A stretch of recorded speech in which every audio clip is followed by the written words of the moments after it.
প্রথম সেলেই কিনতে ভিড়, সেই বহু চর্চিত ফোন দেশে কোথায় পাওয়া যাবে জানালো মোটরোলা। তো তার আগে বলবো বন্ধুরা, যারা নতুন আছে তারা চ্যানেলটিকে অবশ্যই সাবস্ক্রাইব করে পাশে থাকবে। গত সপ্তাহে মোটরোলার রেজার 40 সিরিজের অধীনে রেজার 40 এবং রেজার 40 আলট্রা নামে দুটি ফোল্ডেবল ফোন চীন এবং আমেরিকায় লঞ্চ হয়েছে।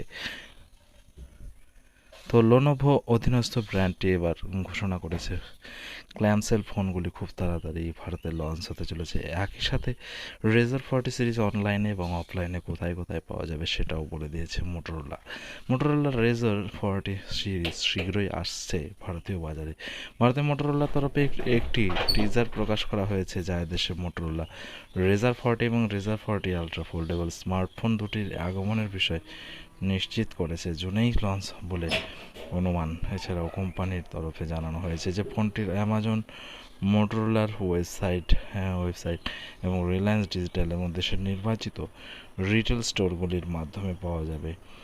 তো যারা ফোনটির আরও বিশেষত্ব সম্পর্কে জানতে চায় তার উদ্দেশ্য বলবো, ভিডিওটি শেষ পর্যন্ত দেখতে থাকো এবং যারা নতুন আছে তারা চ্যানেলটিকে অবশ্যই সাবস্ক্রাইব করে পাশে থাকো।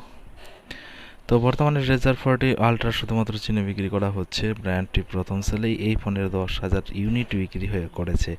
এই মুহূর্তে এটাই বাজারের একমাত্র ক্ল্যামসেল ফোল্ডেবল স্মার্টফোন, যা 3.6 ইঞ্চির edge to edge cover screen offer করে। পাশাপাশি ডিসপ্লেটি 1056 থেকে 1066 পিক্সেলের রেজলিউশন এবং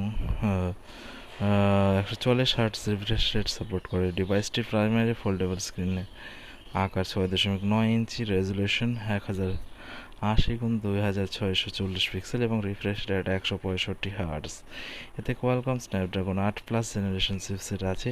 পাওয়ার ব্যাকআপের জন্য রেজার 40 আলট্রাতে 3800 mAh ব্যাটারি ব্যবহার করা হয়েছে, যাতে 30 ওয়াট চার্জিংয়ের পাশাপাশি 5 ওয়াট ওয়্যারলেস চার্জিং সাপোর্ট করে। অন্যদিকে রেজার 40 স্ট্যান্ডার্ড মডেলে আলট্রা এর মতো প্রাইমারি ডিসপ্লেও থাকলেও 194x368 পিক্সেল রেজলিউশন সহ অনেক ছোট 1.5 ইঞ্চির সেকেন্ডারি স্ক্রিন বর্তমান। এতে কম শক্তিশালী কোয়ালকম স্ন্যাপড্রাগন 7 জেনারেশন 1 প্রসেসর আছে।